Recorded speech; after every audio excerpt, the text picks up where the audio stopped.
bungana n'uburemerezi bw'inyishu yawe. Nimwaguma muri jewe please, amajambo yanje akaguma muri mwebwe egala, musabe icyo mugomba cyose kizobaberako. Ukeneye umwana, ukeneye kubaka, ukeneye kwishugwa ejo nk'aya mango, mu kwezi gukurikira nk'aya mango, mu mwaka uza nk'aya mango,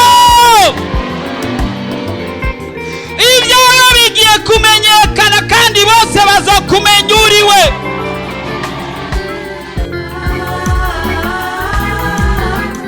Ariko Yesu araha, ariko arakubaza ati ubu ugomba gukira ni mugwayi. Mugira mwumvirize ubutumwa bwiza mushikirizwa na Pastor Jackson Nkeshimana. WhatsApp yiwe ni 76 96 96 96 76 96 96 96. Afiti Yesu mukinga jatiwe arriva evyenja gusa endaje na zumutima.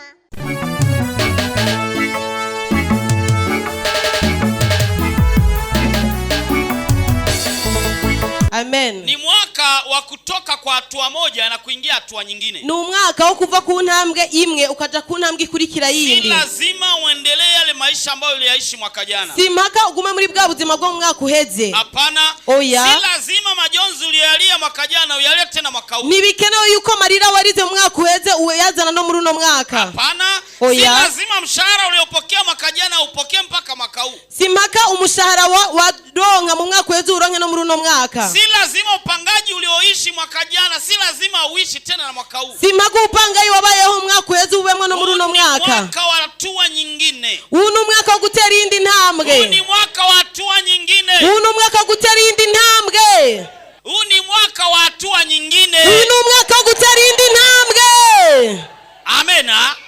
Amena. Amen. Maisha yako lazima yabadilike. Ubuzima bwawe butegetswe guhinduka kuko ndashima Imana ko ibintu byakoretse. Na leo tutaombea mafamilia. Kandi no musi turasengera imiryango. Mambo yatakuwa makubwa mno. Kandi ibintu biraza kuba bikomeye cyane. Bwana Yesu asifiwe. Amen. Unajua kwamba sisi ni watu ambao si wa kawaida. Murabizi ko twa turi abantu badasanzwe na gato. Sisi ni wateule. Twebwe turabatoranijwe. Watu wameteuliwa na Mungu. Turi abantu batoranijwe n'Imana. Hatukuzaliwa vivyo hivyo tu. Ni twavutse kugihamana gusa. Tulianza julikana na Mungu baada ya tujaingia ndani ya tumbo. Twatanguye kumenywa n'Imana tuzaja no mu nda z'abavyeyi bacu. Na tulipoingia ndani ya tumbo. Kandi tumaze kuja mu nda z'abamama bacu. Tukateuliwa. Aho rero twarahiswemwo. Tukakuwa kama jinsi tulivyo. Hama Imana tugira uko turi. Ndio maana tujaruhusiwa kufa hivyo hivyo. Niyo mpamvu tutemerewe gufuko. Atayekwambia utakufa, uzokubwira ngo ugiye gupfa, utamwambia subiri uangalie kama nitakufa. Umubwira ati rindira urabe ko ngiye gupfa jewe. Si mwaka wangu wa kufa hapana. Jewe nabwo ari umwaka wanje wo gupfa. Mwaka wa kusonga mbele. Uno mwaka wanje wo gutera imbere. Nitakufaje na ni wakati wa kusonga mbele?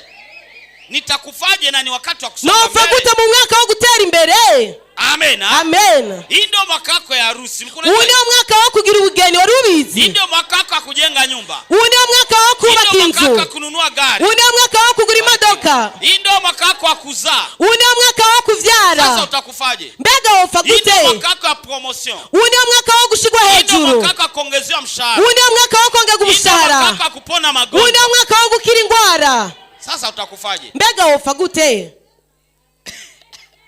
Hata kifo aje na mjomba wake huwezi kufa. Urufu nugogozana na inarume ntugiye gupfa. Sababu una ahadi ambazo umeahidiwa na Mungu. Kuko hari ivyo Imana yagusezeraniye. Na Mungu anaitwa Mungu wa ahadi. Kandi Imana yitwa Imana y'amasezerano. Ni Mungu anapoahidi. Ni Imana isezeranye. Si kama binamu yako. Si nka muvyarawe. Si kama babako mdogo. Si nka so wanyu. Ambaye amekuahidia na akasahau. We yagusezeraniye hama kibagira. Au amekuahidia na akukupa. Canke yagusezeraniye hama ntiyaguha. Ni Mungu anapoahidi na anatimiza. We ni Imana isezeranye ishitsa. Na atakutimizia. Kandi Imana igiye gushitsa kuri wewe. Amen. Amen. Amen. Amen.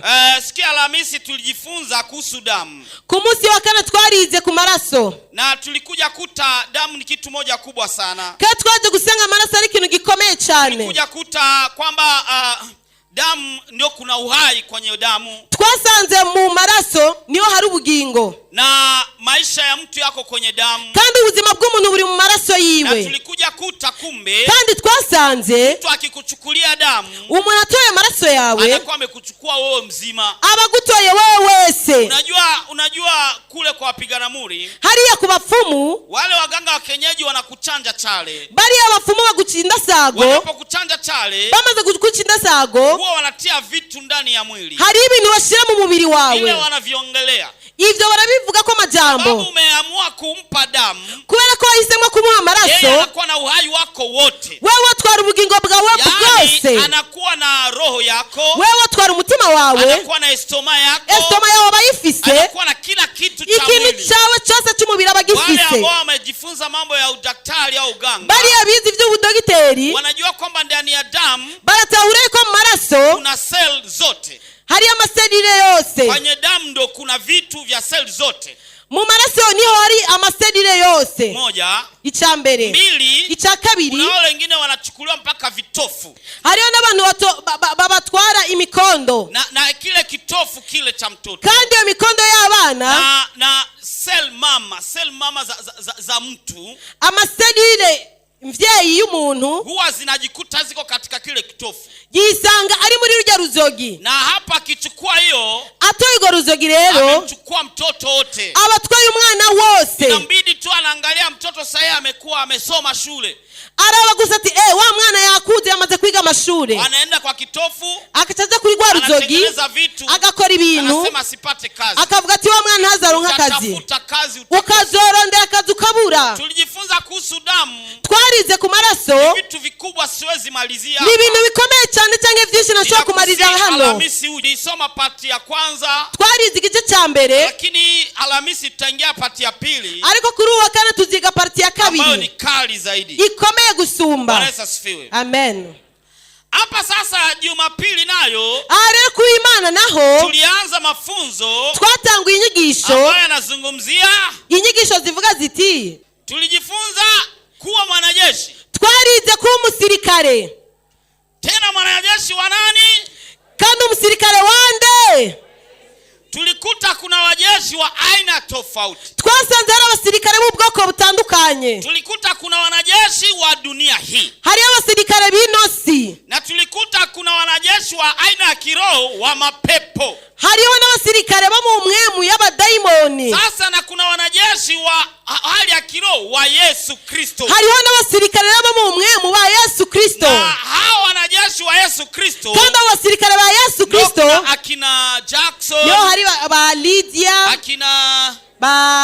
Akina umesahau jina lako? Wibagize izina ryawe. Akina nani? Bande. Wale wanajeshi wale. Abo basirikare. Yo shetani anaposikia hao. Yo satani yumvise abo. Anatetemeka. Arajugumira. Na milango ya kuzimu. Imiryango y'ikuzimu ikajugumira. Sema amen. Vuga amen. Hao wanajeshi hao. Abo basirikare abo. Wanapotajwa. Iyo bavuzwe. Wanapotajwa tu. Iyo bavuzwe gusa. Kuna vitu fulani. Hari ibintu kanaka. Ambavyo vinakataa. Bicha vyononekana bikanga. Wanaposema ati Jackson bavuze ngo Lydia anataka ingia hospitali moja hapo. Agira ingie mu bitaro ahanaka. Nina uhakika pepo ambazo ziko hapo. Sinyekeranya na gato abadaimoni baraho. Anaanza tetemeka. Bacha batangura kujugumira. Subiri nikwambie. Umviriza ndakubwire. Yesu alipokutana na mtu ana pepo. Yesu amaze guhura n'umuntu agwaye abadaimoni. Pepo alianza tetemeka. Abadaimoni batanguye kujugumira. Tunakutania wapi? Batangura kuvuga ngo duhuriye he? Sasa Yesu mzima yuko ndani yangu. Yesu we akwiye ari muri jewe. Si yeye peke yake. Nabwo ari we wenyene. Na Mungu Baba iko hapa. Na Mana Data ari muri jewe. Na Mwemu Yera ari muri jewe. Natembea nimejaa. Hama ngenda nuzuye. Natembea nimejaa. Ngenda nuzuye. Alafu nikikutana na mahali kuna pepo. Hama muye n'abadaimoni. Hawajaniona mimi kwanza. Baba ntibatangura kubona jewe. Wanamuona Baba. Batangura kubona Data. Wanamuona Yesu. Bakabona Yesu. Bakabona Mwemu Yera. Wanasema ifasi sisi. Bakatangura kuvuga iki kibanza cyacu. Amen. Tunajifunza kuwa askari wa Yesu. Turiga kuba umusirikare wa Yesu. Kuwa askari wa nani? kuba umusirikare wande. Tumejifunza aina ngapi za askari? Twize ubwoko bungahe bw'abasirikare? Aina 3 za askari. Ubwoko butatu bw'abasirikare. Kuna aina ya kwanza ya askari wa dunia wa kawaida. Hariho ubwoko bwa mbere bw'abasirikare b'isi basanzwe. Kuna aina ya pili ya askari wa kiroho ambaye ni wa mashetani. Ubwoko bwa kabiri bw'abasirikare bw'imwemu y'abadaimoni. Kuna aina ya 3 ya askari wa kiroho ambaye ubwoko ni bwa wa gatatu n'ubw'abasirikare b'imwemu aribo ba Kristo. Na katika hao askari wa roho, kandi muri abo basirikare b'imwemu askari ambao wana mapete tofauti. hari abasirikare bafite amapete atandukanye. Pete zao hazijajulikana katika jeshi. Na mapete yabo ntaramenyekana mu gisoda. Katika jeshi la dunia hii. Mu gisoda cy'inosi. Na ndio maana tunaimba turabasirikare ba Yesu bo mu rwego go hejuru. Niyo mpamvu turirimba sisi ni askari wa Yesu wa level ya juu. Wakisema uko kamanda hapana. Bavuze ngo uri komanda oya. Uko general hapana. Bavuze ngo uri generale oya. Mimi na pete yangu ambayo watu wengine hawajui. Jewe mfisi pete janje abandi bantu batazi. Bwana Yesu asifiwe. Amen. Jambo la pili, icya kabiri ni kwamba tulizungumza kwamba nuko twaganiriye yuko ile ambayo tumezungumzia wiki jana ilikuwa dibaji tu, yari intangamarara, na baadaye nikasema leo nitaingia sasa. hanyuma ndavuga ni uno musi ndaza kwinjira neza na nitakuonyesha vizuri, ndaza kukwereka neza jinsi askari wa imani au wa roho lazima awe, ukunge n'umusirikare w'imwema ategerezwa kuba, na tutajifunza vitu kadhaa, kandi turaza kwiga ibintu kanaka, na kwa kumalizia mu kurangiza tutapiga vita, turaza kugwana intambara wale askari wa shetani, tutera intambara baje abasirikare ba Satani. Amen. Jamani, unajua wanajeshi abasirikare wakati wanasema tunakwenda kwa vita, iyo bavuze ngo tugiye mu ntambara, wale waoga baje bafise ubwoba, wale ambao si waoga baje batagira ubwoba, ndio wale walisema amen. nibo baje bavuze amen. Tukimaliza tumaze kurangiza tutaingia vitani, turaza kwinjira mu ntambara. Amen.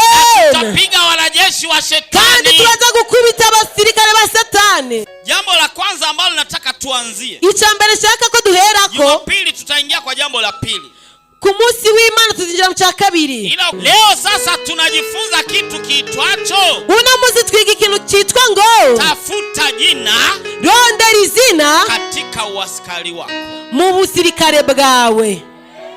Amen.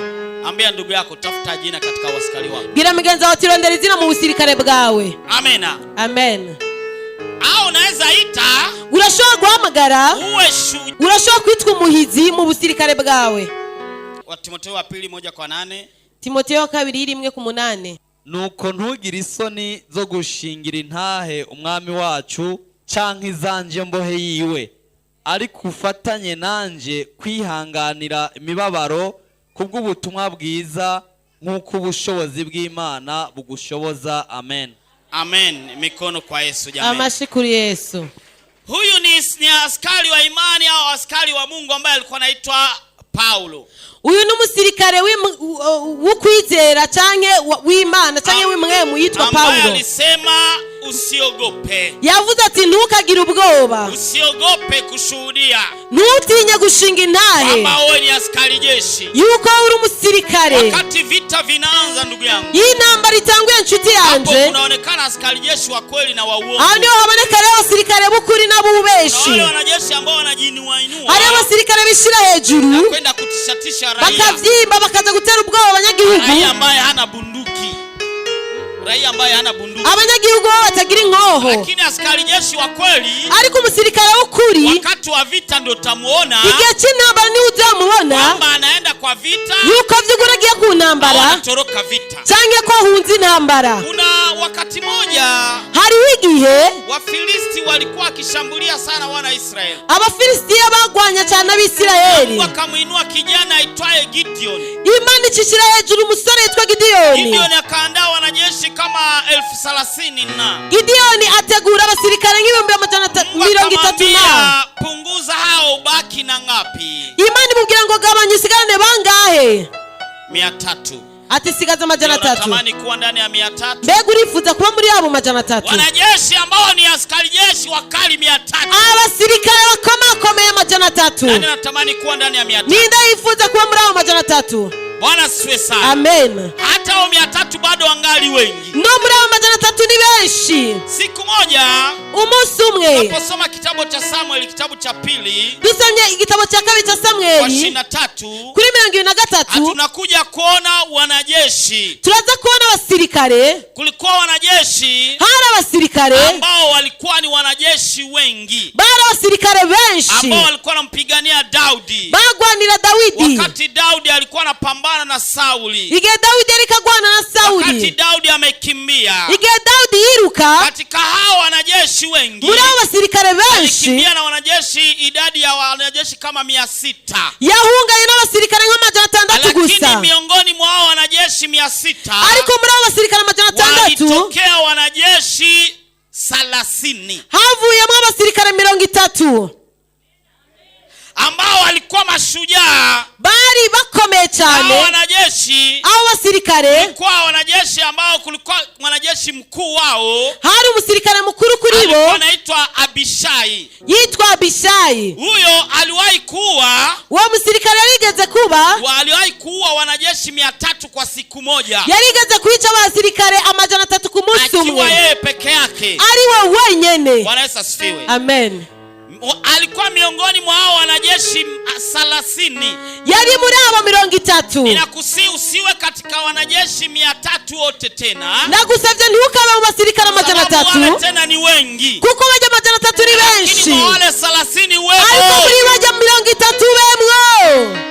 sema niko ndani ya 30. Vuguti ni muri 30. Wale 30 mashujaa Baje 30 bakomakomeye. niko ndani, Ndimwo. ambao hawaogopi vita. Badatinye Jambo la intambara. kwanza kwa mwanajeshi, haogopi vita. Umusirikare atinye intambara Mtu nico wa kiroho cyambere. haogopi vita. Umusirikare w'umwami natinye Wanapomletea intambara. mtu ambaye ana pepo haogopi vita. Iyo wamuzaniye ubwoba daimoni natinye Akiwa intambara. mbele ya mchawi haogopi Ari vita. imbere y'umurozi natinye intambara. Akiwa mbele ya shida haogopi Ari kusema kwamba imbere y'ikibazo ameokoka. natinye kuvuga ko akijijwe. Sema niko mu 30. Vuga uti ndi muri 30. Niko mu 30. Ndi muri 30. Na 30 bado wangali wengi. 30 baracari benshi. Bwana Yesu asifiwe. Amen. Tunakuja kuona hapa Tugiye kubona hano kuna wengine wanajeshi 3. hari abandi basirikare 3. Sema niko mu 3. Vuga uti ndi muri 3. Utasoma ile habari, sitaki kuisoma yote, ni ndefu. Uraza gusoma iyo nkuru ni ndende singiye kuyisoma Sema niko yose. ndani ya 3. Vuga uti ndi muri 3. Hao 3, Abo 3, kuwa wale 3 umukuru wabo 3 alikuwa anaitwa yitwa Yosheb-Bashebeti. Yoshebu Bashebeti. Mkuu wa wale 3. Umukuru wa bamwe 3. Huyo jamaa Uwo mtipe huyo askari jeshi aliwahi kuua wanajeshi 800 akiwa peke yake. uwo musirikare yarigeze kwica abasirikare amajana 8 ari wenyene. Sababu wakati ule walikuwa watumii mabomu, Tawuricoge ntibakoresha amabombe, watumii bunduki. nabwo bakoresha inkoho. Imagine mtu auwe watu 800 peke Cyangwa yake. umuntu yakwica abantu amajana 8 ari umwe. Tena pana wa civil anaua askari 800. Kandi nabwo ari abasivile n'abasirikare. Wafilisti walikuwa wamewashambulia. Abafilisitiya bari Bwana babateye. Yesu asifiwe. Amen. Ninakusihi uwe ndani ya askari jeshi 3 ambao Bwana anakubali. Ndifuza kuba muri 3 Yesu yemera. Pale ambapo Mungu anapozungumza, Hamwe Imana ikiravuga, watu wanapomlilia Mungu, abantu nibamara kuririra Imana Kigobe, bakavuga ati data Kigobe Kigombe, kumetokea vitu.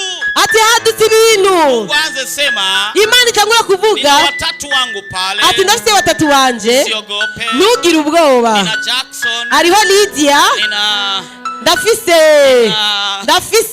usiogope. ntugire ubwoba. Pale, Bajya bari hajya, wanajeshi wangu, bajya n'abasirikare wana banje, uzoefu. bajya barakomeye kandi Wana barabimenyereye, Wale barabimenyereye. ni watu wa kuvunja tu. Ati bajya n'abantu bamenagura, Ponda tu. ati bahondagura, Kuharibu mipango ya bonana imigambi ya Satani, Chafua kila aina ya bonana ibintu pepo. byose by'abadayimoni. Vunja. Nene! Katika hao wanajeshi 3, Muri abo basirikare 3 nimeshaangalia wa kwanza. ndamaze kuvuga uwa Jina mbere. zito, natumai umeshindwa kulikamata. Izina riremereye ndazi ryakunaniye gufata. Anaitwa Yosheb-Bashebeti. Yitwa Yoshebu Bashebeti. Na kwa Kirundi ni hivyo hivyo. no mu Kirundi nuko nyene. Mwanajeshi wa pili na jina la kawaida katika wale watatu. Uwa kabiri afite izina risanzwe muri abo batatu. Utasoma ile sura ya 23. Uraza gusoma nyene handi muri Samueli wa kabiri 23. Umusirikare wa kabiri alikuwa na jina jepesi sana. Yari afite izina ryoroshe cyane. Yitwa Eliazari. Alikuwa aliwahi pigana vita. Yari igata kugwana intambara. Akaua Wafilisti wengi. Yica Abafilisti benshi. Mpaka kugeza yaho kono kaganda. Ukubaka gufatirwa hejuru kwa kucha. Kirundi tulisoma ikinyanya. Ulishawahi sikia ikinyanya? Ukubaka kugira ikinyanya. Uramaze kumva ikinyanya? Kono kaganda. Kujya ukubaka kugira ikinyanya. Kama na upanga. Kuguma gucha. Ameshaua kambi nzima. Kubera ko amaze kwica kambi yose. Kono akataka kurudia. Kubujya ukubaka kwanga kugaruka. Sababu ya nguvu nyingi. Kubera ingomezi nyinshi. Sababu ya ushujaa wake. Kubera ubushizi bw'amanga bwiwe. Amen. Ninakusiwa katika wanajeshi watatu. Ndagusabye ube mu basirikare batatu. Mashujaa wakubwa. Intwari bakomakomeye. Subiri nikwambie. Umviza kandi akubwire. Askari mwingine watatu. Harunda agira gatatu. Kuna huyu naye ana jina jepesi tena sana. Harunda afite izina ryoroshe. Alikuwa anaitwa Shama. Yitwa Shama. Huyu mwanajeshi ni mkali zaidi. Huyu msirikare arakomeye cyane. Huyu alikuwa anapambana na wale uyagwana na bamwe ambao wamepiga na vita.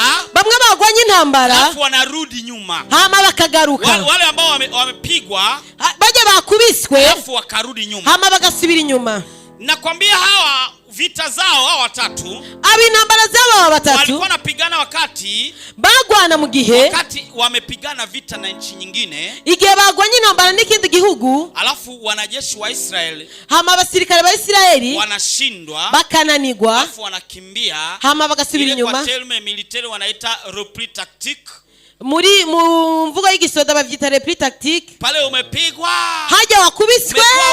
Ugakubitwa. Watu wamekufa. Abantu babagapfa bose. Unarudi nyuma. Hamugasubira inyuma. Pale unarudi. Haja musubira inyuma. Adui sasa anaanza okipe. Umwansi rero agatangura gufata. Anaanza kamata zile fasi. Agatangura gufata akarere. Wakita hawa. Niyo bacha bahamagara ba. Eliazari. Akina Shama. Bashama. Na ili jina ambalo sije pesi Shebu Bashebeti. Yeshebu Bashebeti. Hao jamaa watatu hao. Hao batipe watatu. Ndio wakipiga wanarudisha wana Israeli. Nibo bagwana bakagaruka na Israeli. Wanawaingiza mahali ambapo bakabinjiza hanu bananiwe. Huyo ndio askari jeshi. Uwo niwo msirikare akomeye. Bwana asifiwe sana. Amen. Kuna mwingine sasa.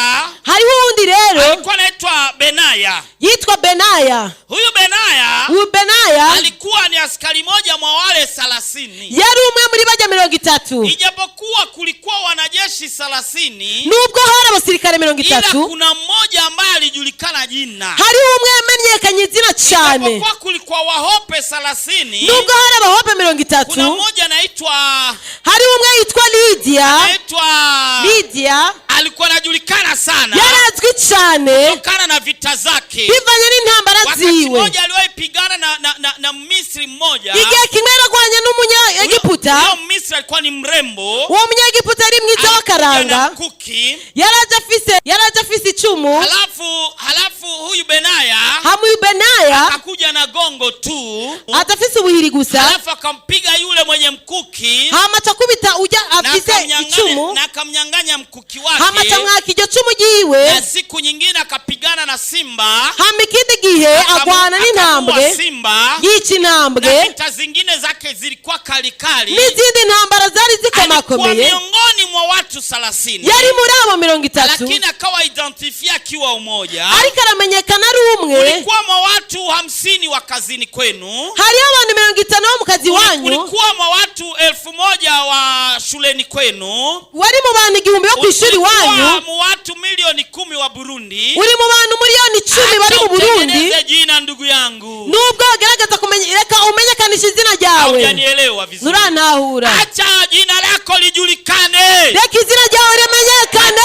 Hali ya vita. Bivuye mu ntambara. Acha mtu asiyekuwa naoga katika vita. Reka umuntu atagira ubwoba mu ntambara. Nilikwambia sisi ni wanajeshi wa Kristo. Nakubwiye nitwe turabagwanyi ba Yesu. Vita za chini. Twebwe tugwanya intambara zo hasi. Vita za angani. Intambara zo mu kirere. Vita za ndani ya maji. Intambara zo mu mazi. Vita za porini. Intambara zo mu ishamba. Vita za kwenye mchanga. Intambara zo ku musenyi. Sisi tuko adapte mahali pote. Twebwe tuba hariho hose. Amen. Ninakutia nguvu. Ndagushira mu intege. Usibaki usibaki mwa watu 32,000. ntukaguma mu bantu 32,000. Ninakutia nguvu ndagushiramo usibaki intege mwa watu 300. ntukaguma mu bantu 300 gusa. Ninakutia nguvu ndagushiramo intege usibaki mwa watu ngapi? 30 ntukaguma mu bantu 30 gusa. Ninakutia nguvu ndagutera intege baki hata mwa 3. ntugume muri 3.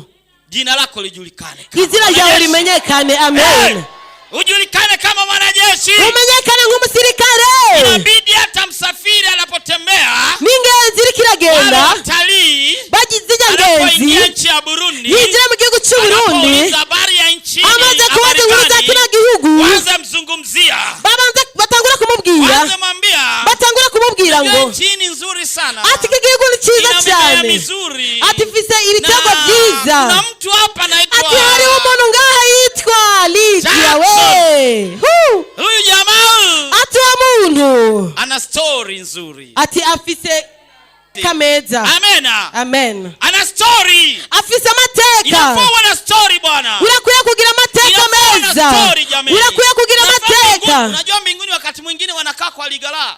Mwijuru rimwe na rimwe baricara kwirigala. Unaniambia pastor, umesoma wapi hiyo? Umbwira uti pastor ibyo wabisomye he? Mbinguni mwijuru malaika huwa wanazungumza. Abamalayika baraganira. Wanapozungumza bariko baraganira hata katika matamko yao no mu mvugo zabo, waweka hata jina lako, bashobora gushira mu izina ryawe kutokana na mambo ambayo yanatendeka, bivanye n'ibikorwa ukora, na wasikutaje vibaya kandi ntibakuvuge nabi. Sasa unajua jamaa aturaza umutipe yitwa Nata, aliona wachawi, ati yabonye abarozi, alikimbia, yirutse, alisikia malaria, yagwaye malaria, alizakiri kufa, yatanguye kwiyatura ko gupfa, alisikia homa, yatanguye kumva umuriro uduga, akasema basi imekwisha, ati umutwe uremereka ngo birarangiye. ongea ariko kabatangura kuvuga aturazi Lydia wakati alipoona wachawi, amaze kubona abarozi, alimwambia mchawi ganda hapo yabwiye umurazi ati guma wonyene mu izina rya Yesu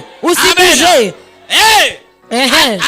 Aliposikia malaria, amaze kumva malaria, wewe mimi na wewe tunakutana wapi? yabwiye malaria ati jana waduhuriye he? Ninakwambia kaa kimya. ati numa checheka, hama malaria iraceceka. Aliposikia umasikini, amaze kumva ubukene, alimba ati munyanenge ngavugenda komeye, yari indirimbo ngo mzaifu imena nguvu.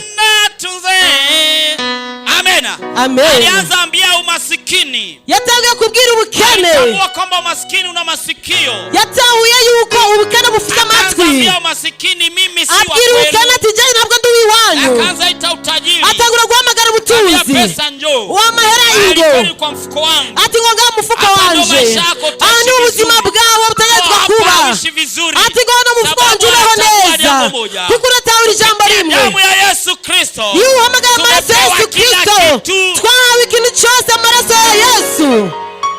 Subiri nikwambie, umviriza ndakubwire, nyingine ukitamani kupata dola, ikindi gihe niwifuza kuronka amadolari, unajua neno la Mungu latuambia mahali ambapo tumekanyaga Mungu ametupatia. Ijambo ry'Imana rivuga ngo duhonye Imana ibihe duhaye. Sawa, ego, ukitamani dola, ni wakenera dolari, tafuta mtu ambaye ana dola, genda uronde umuntu afite dolari, mwambie nipe dola nikanyage, mubwira ati ntizi dolari ndarihonyore, unatia hapo, urishire hasi, unakanyaga, urihonyore, unaanza kukili, uje utangura kwatura. Mungu anatuambia ati jambo ry'Imana tubwira ngo tunakanyaga, aho duhonyoye tumepewa, tuzatwahaye, dola nimekanyaga, ati dolari ndarihonyore, nimepewa, nielewa Bwana, nimeranahura. Sisi si watu wa kawaida, twebwe ntiturabasanzwe, ni wanajeshi wa Kristo, twebwe turabasirikare ba Kristo, ambapo tuna mamlaka yote, dufite ubushobozi n'inkomezi zose, turwana intambara, tena tupigani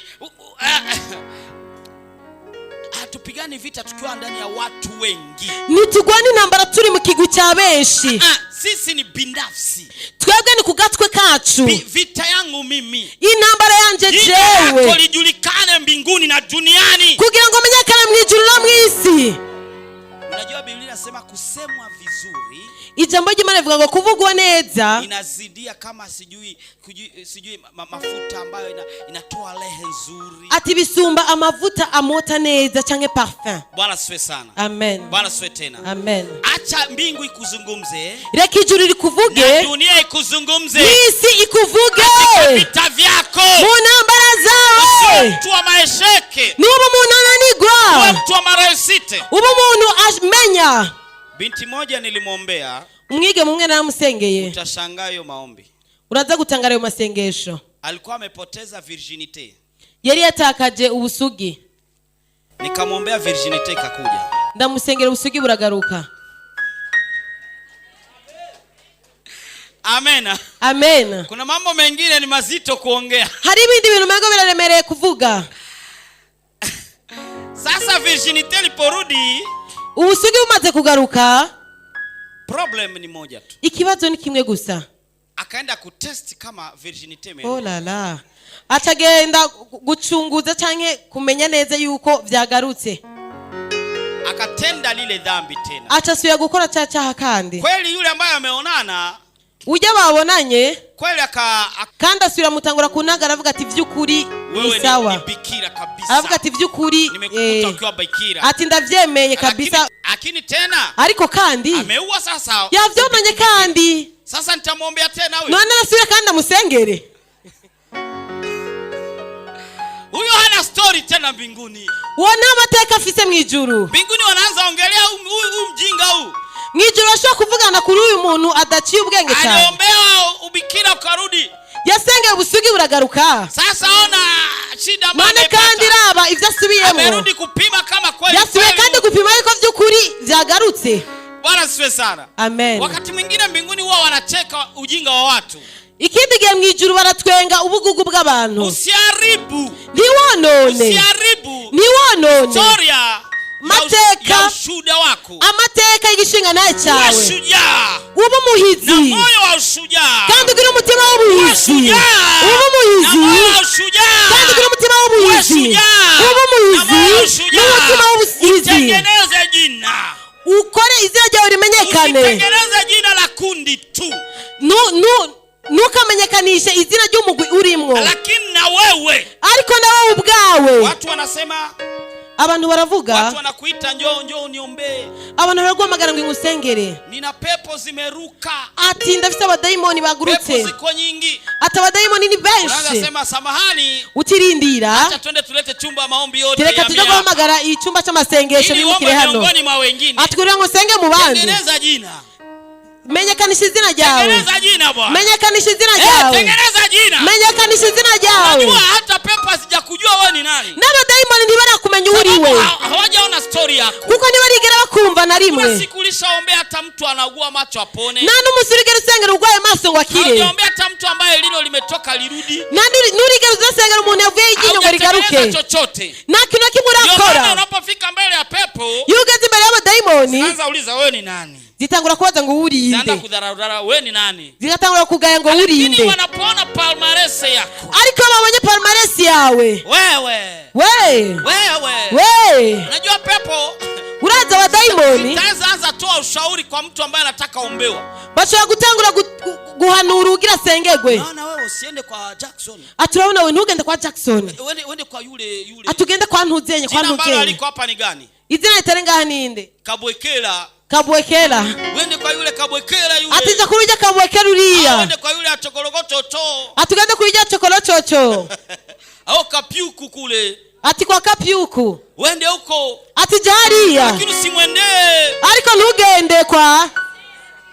Sababu yule akisema mara moja kukuja vuze rimwe. Kwa tumepata balaa. Ati tuzaduhiye tugize ivyago. Nakwambia kwa kuingia kwa next level. Mukwinjira muri next level. Inabidi maisha yako badilike. Bisaba ko ubuzima bwawe buhinduka. Maisha yako inakubidi ubadilike. Ubuzima bwawe usabwa ko buhinduka. Mazungumzo yako yabadilike. Imvugo zawe zihinduke. Kila kitu ambacho unakitenda kibadilike. Ibintu byose ukora bihinduke. Usiseme kama mwenye kusema tu. Nukavuga nk'uvuga gusa. Uanze kusema kama mwenye kutabiri. Ariko uvuga nk'uvugishwa nk'uwatura ibyiza. Usianze sema ninaona labda inaweza wezekana. Nuvuga ngo mbona umengo birashobora gukunda. Sema kama mtu ambaye amewezekana. Ariko uvuga nk'uko umengo byakunze.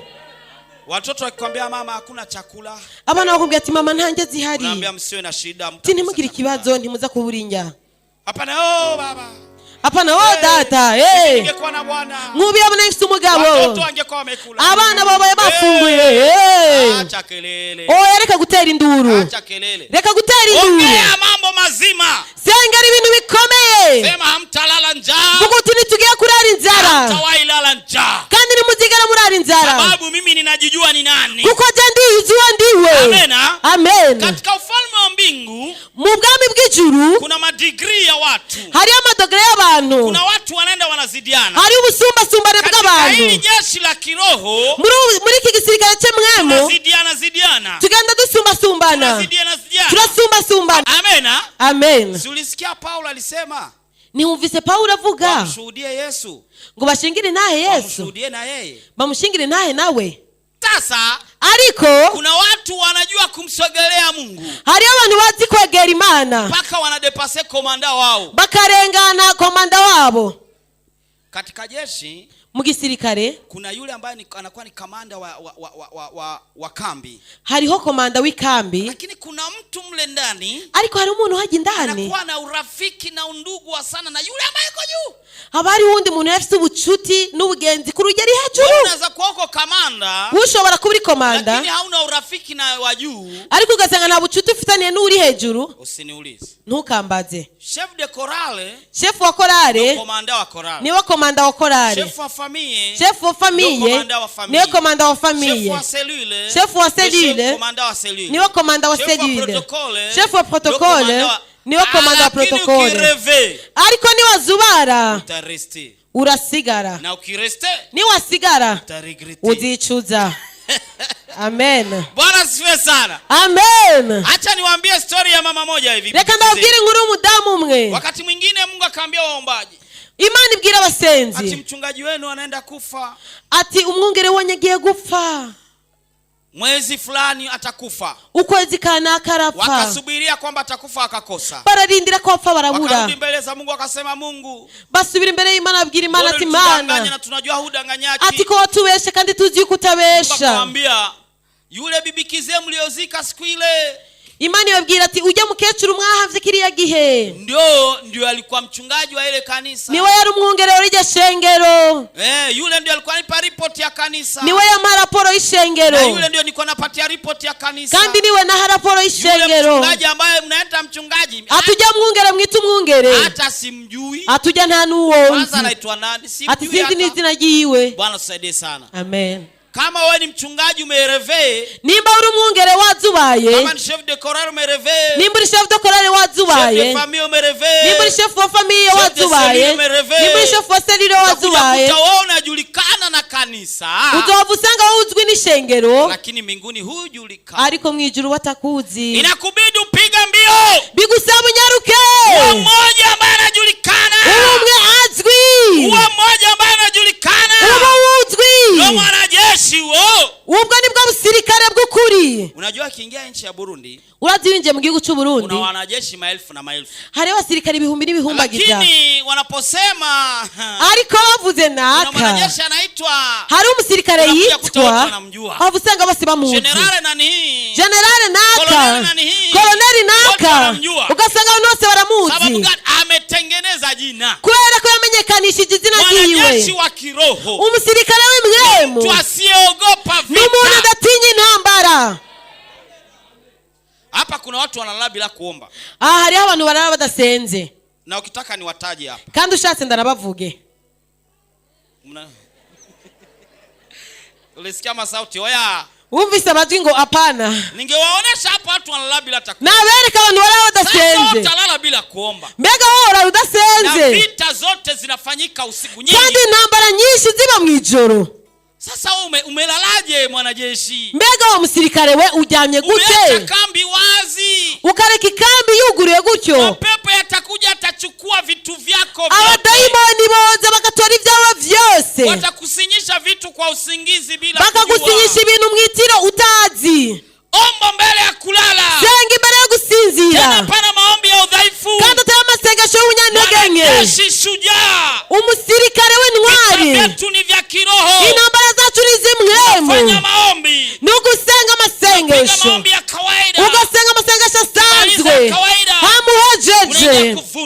ukinjira mu kumena, unavunja. ukamena, ukamena. Siku ile niliwaambia kiriya gihe nababwiye nti uko administration parallel ya mapepo. ati hariho ukuganza kw'abadayimoni. Unajua kuna chef de quartier wa mapepo, hariho chef de quartier w'abadayimoni, kuna chef d'avenue wa mapepo, hariho umukuru w'ibarabara w'abadayimoni, kuna chef de famille mwenye ko charge na familia yenu kwenu. hariho n'umudayimoni yitaho umuryango wanyu gusa, arabe iby'umuryango wawe gusa. Unavunja, iyo uri kuramena, unaanzia kwanza hapo nyumbani. heraho mu nzu iwanyu, unapiga ile pepo ya pale nyumbani, ugakubita umudayimoni ari mu rugo iwanyu. ukimaliza uhejeje unachanganya na ya avenue, ugashiramwe no wibarabara. ukimaliza uhejeje unagonga ya quartier, uwi quartier nawe ukamumena. unagonga ya zone. uhejeje wa zone, Sasa wewe unapamaliza zone, uhejeje wa zone ugakubita no mu ikomine, utakuja kuta na nani hina yeye kona sukuma huko, ugasangana n'akanawari karasunika, nuja nuze nawe agasunika. wewe tutakimbiza pepo vy'ukuri tuzirukana abadayimoni. Leo sasa uno musi tunakwenda kuvunja kila aina ya mapepo. tugiye kumena ubwoko bwose bw'abadayimoni. Niliwaambia kama kila problem nababwiye ko ikibazo icyo ari cyo cyose inakuwa na pepo responsable yake, kiba gifise umudayimoni agitera. kuna watu hariho abantu anajulikana na wakubwa, azwi n'abantu lakini bakomakomeye, mpaka leo hajapata kazi. ariko ugeze kuri uno musi ntararonka akazi.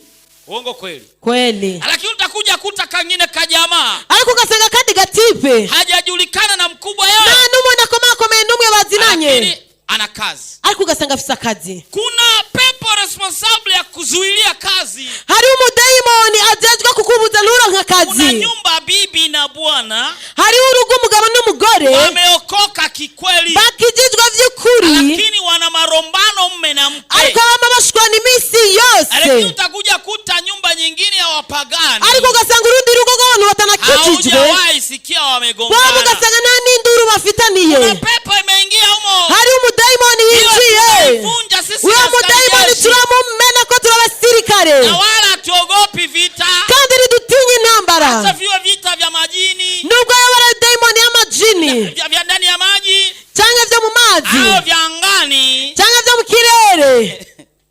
Kuna vita vya angani jameni. hariho intambara zo mu kirere. Acha niwaambie kitu mtu ameniambia jana tu hivi. reka ndababwira ikintu umuntu yambwiye ejo. Alitokea nchi moja hapa ina vita, sitaisema jina. yavuye mu gihugu kimwe mu bihugu bifite intambara hano, sindakivuga izina. Akanambia ambwira ati vita vilikuwa vikali, ati intambara yarakomeye. alafu wanajeshi wa ONU hama abasirikare ba ONU wakaleta ndege zao, bazana indege, wakaanza piga wale wa rebel.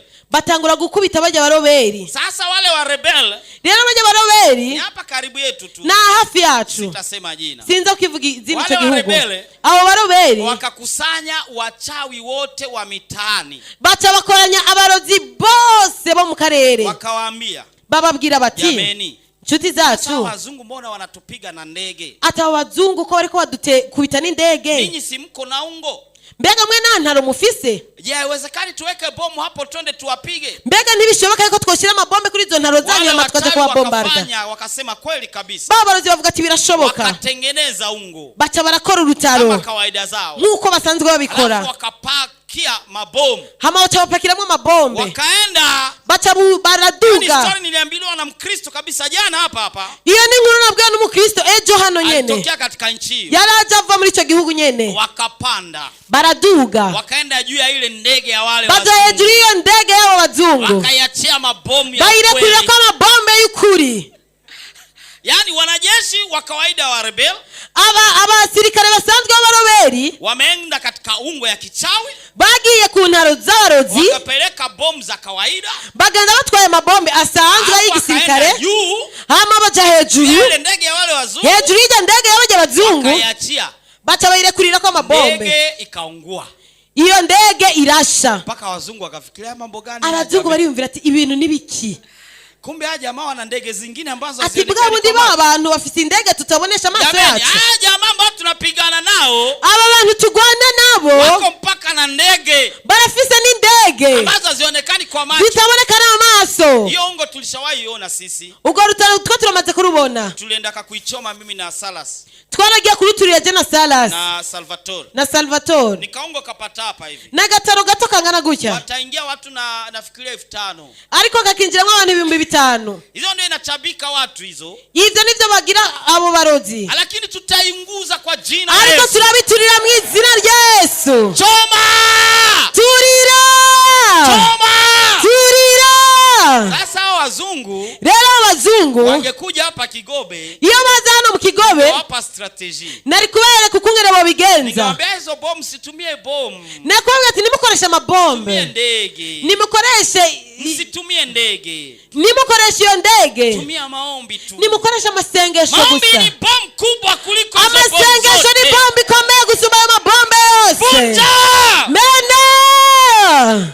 Nakwambia kila ndege ambayo imetengenezwa ipite juu ya nyumba yako tutaisimamisha. Ndakwambia ni ndege yose yakozwe kugira ngo icaye juru inzu yawe turayihagarika mu izina rya Yesu. Siku moja paka ikaja nyumbani. Igihe kimwe akayabukaza muhira. Ikaanza alia kama mtoto. Gatangura kurira nk'umwana. Babangu ni mtu ambaye anaoga. Papa wanje n'umuntu adatinya. Tena ni mchungaji. Kandi n'umwungere. Akakamata jiwe. Acatora ibuye. Akaichapa. Aratera. Ile paka akageuka mama moja. Kakabuye kakayabuka tagahinduka umumama. Ile mama akasema. Wa mudama camubwira. Ungeniumiza ungefanya nini? Ngo mutama ngo unkomeretsa wagira gute? Akamwambia sijapiga jiwe mtu nimepiga paka. Mutama ambwira ati jewe nta muntu nateye ibuye nariteye akayabo. Paka ya siku hizi huwa zinacheka mpaka zinaongea. Ubuyabo bw'ubu buratwenga bukanavuga. Pili. Kuna vitu vilichukuliwa na wachawi. Hari ibintu byatwawe n'abarozi. Vitu vilichukuliwa na watu wabaya. Hari ibintu byatwawe n'abantu babi. Wamechukua amani yako. Baratwaye amahoro yawe. Wamechukua kazi yako. Batwara kazi kawe. Wamechukua fedha zako. Batwara amafeza yawe. Wamechukua mume wako. Batwara umugabo wawe. Wamechukua mke wako. Batwara umugore wawe. Tutarudisha. Turabigarura.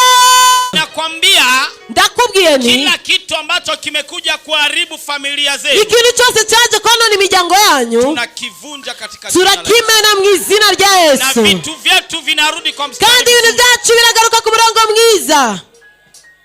Wamekuibia afya. Barakwibye amagara meza. Unakula. Urafungura. Unakula wali. Ukarya umuceri. Sijui unakula nyama. Ukarya inyama. Umepiga mpaka sijui nini. Ugateka nibiki. Umekula sijui mpaka akini kunenepa hunenepa. Ariko kuvyibuha ntuvyibuhe. Siku nyingine umenenepa. Ikindi gihe uravyibuha. Unakula regime zote ambazo urafata regime yose dogiteri yavuze. Kugonda hugondi. Konda bikanka. Sijui umesoma. Warize. Umesoma. Uriga. Umaliza mashule humalizi. Uweza mashule ntuheze. Umaliza shule. Waheze shule nao. Kuongea French hujui. Kuvuga Igifaransa bikanka. Unamaliza shule. Waheze shule. Unasomea kompyuta. Wize ordinateur. Unakuletea kompyuta hujui kuifungua. Bakakuletea ordinateur ntuzi kuyugurura. Hujui kuitumia. Ntuzi kuyikoresha. Unafikiria hiyo ni kawaida. Wibaza ko ivyo bisanzwe. Kaye nyumbani. Wugurura ikaye muhira. Unasoma. Ukiga.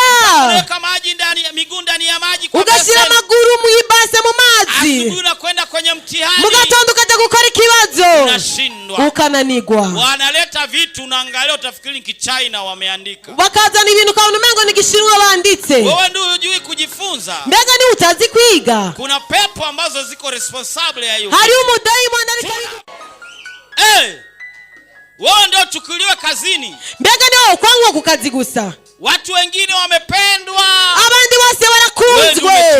Wewe barakwanka. Mume wako mpaka anakuchapa kila siku. Umugabo akagukubita imisi yose. Mke wako anakuchapa kila siku. Cyangwa umugore wako akagukubita imisi yose. Unaona aibu kutuambia ati pastor. Ukumva isoni kubitubwira. Ati pastor mke wangu huwa ananichapa. Uti pastor umugore wanje ahora nkubita. Unasikia aibu kuniambia. Ukumva biraguteye isoni kumbwira. Niambie tuvunje. Mbwira tumene. Hiyo ni pepo imewaingia. Iyo ni daimon jabinjiraye. Vunja. Turamena. Miaka 50 umefanya kazi. Imyaka 50 ukora. Angalia kitu ambacho unacho kimetoka kwa kazi yako. Ukaraba ikintu ufite cyavuye mu kazi wakoze.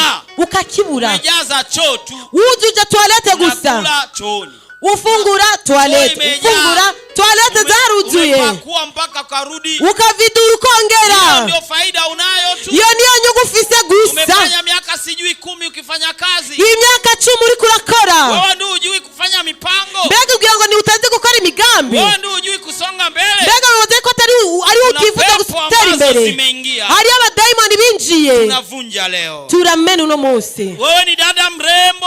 Wewe uri umwigeme mwiza. Wengine ambao si warembo wamepita. Abandi babi bararongowe.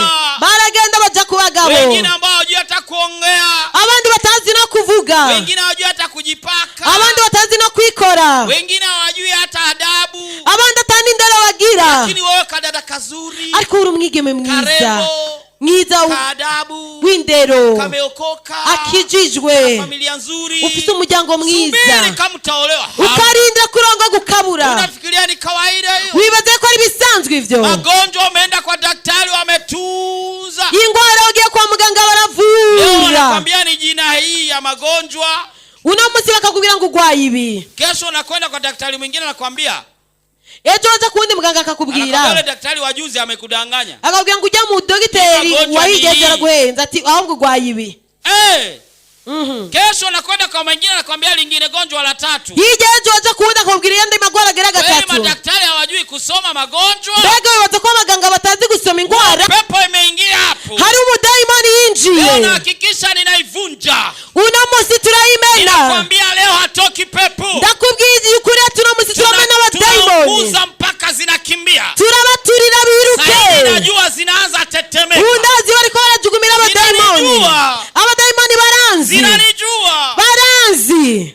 Zinajua Jack ameanza. Abadaimoni baranzi ati Jack yatanguye. Yatanguye. Sasa zinasababisha unazubaa. Abadaimoni bagira kuzubaze. Usizubae. Nuzubare. Sasa tunataka vunja. Tugira tumende. Sasa tunataka ponda. Tugira duhondagure. Tugira runguza. Tugira duturire. Tatoma. Tugira duturire. Pepo. Abadaimoni mu bwoko bwose. Bose bariko batera. Yako. Batuma ubuzima bwawe. Kwa kama jinsi ingetakiwa kuwa. Utari nkuko bwategerejwe kuba. Unajua maisha yako. Urazi ubuzima bwawe. Hayo ambayo unaishi si yako. Ubuzima ubayemwo si ubwawe. Kutokana jinsi uliwahi tafuta pesa. Bivanye n'ukungene wigeze kurondera amafaranga. Kutokana jinsi wewe ni mtu mzuri. Bivanye n'ukungene uri umuntu mwiza. Kutokana.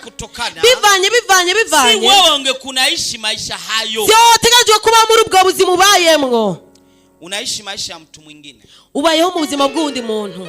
Hivi tunarudisha maisha yako. Tugaruza ubuzima bwacu. Kuhakikishia leo. Ndakubwije ukuri no munsi. Tunaombea familia. Tugiye gusengera imiryango. Kuna zile familia ambazo zimekamatwa. Hari imiryango yafashwe. Na mapepo. N'abadaimoni. Familia imeteseka. Umuryango ukabura amahoro. Kuanzia babu. Kuva kuri sogokuru. Mpaka mtoto. Kugeza ku mwana no kumwuzukuruza. Kuanzia nani? Gwera kurinde. Mpaka nani? Kugeza kurinde. Tuaende achunguze. Kugira ngo umuntu wese agende arabe. Yale matatizo ambayo yanakuja kwa familia. Hari ibibazo biza mu muryango. Yanajifanana. Ugasanga birisa. Kuna miaka ambayo hampitishaki kimaisha. Hari imyaka mutarenza mu buzima. Wote walikufa hawajafikisha miaka 60. Ugasanga bose bafuye batashikanye imyaka 60. Wote hawakusoma masomo haya. Bose ugasanga ari amashuri batize. Wote hawakupata shamba hii. Ugasanga bose hariyo hawakusoma masomo haya hawakupata shamba hii. Ugasanga ari imirima bataronse. Wote wanapigwa na waume zao. Ugasanga bose bakubitwa n'abagabo. Wote wamezalia nyumbani. Ugasanga bose bavyariye imuhira. Wote walizini kabla ya harusi. Ugasanga bose basambanye imbere y'uko bubaka ijabo. Hayo yamejifanana. Hari ubuzima usanga bwisa. Hayo maisha lazima tuyavunje. Kandi ubwo buzima tugaje kubumena. Tuanza new generation. Dutanga urungano warusha. Tuanza new generation. Dutanga urungano warusha. Generation ambayo inaanzia kwa urungano warutangurira kuri Lydia. Generation ambayo inaanzia kwa urungano warutangurira kuri Jackson. Kuri Lydia. Tunaanza mambo mapya. Dutangura bishasha. Lakini familia ariko imiryango horizontal tunaanza waombea. Dutangura tubasengera. Waombea. Dutangura tubasengera. Zijya nshuti zacu. Vertical tunawaombea. No mu buryo bushinze tubasengera.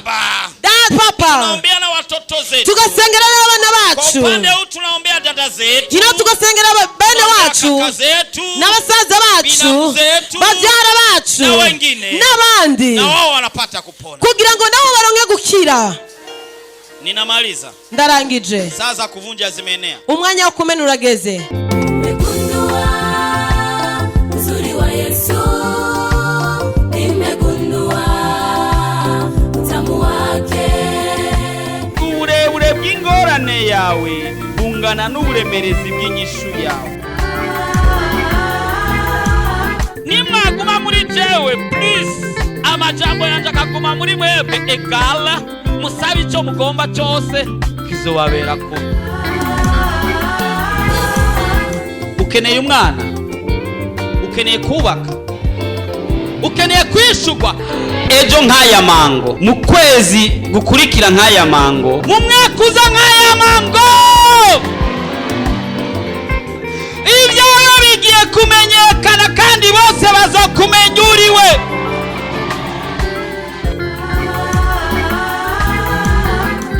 Ariko Yesu ariko arakubaza ati umugomba gukira ni mugwayi.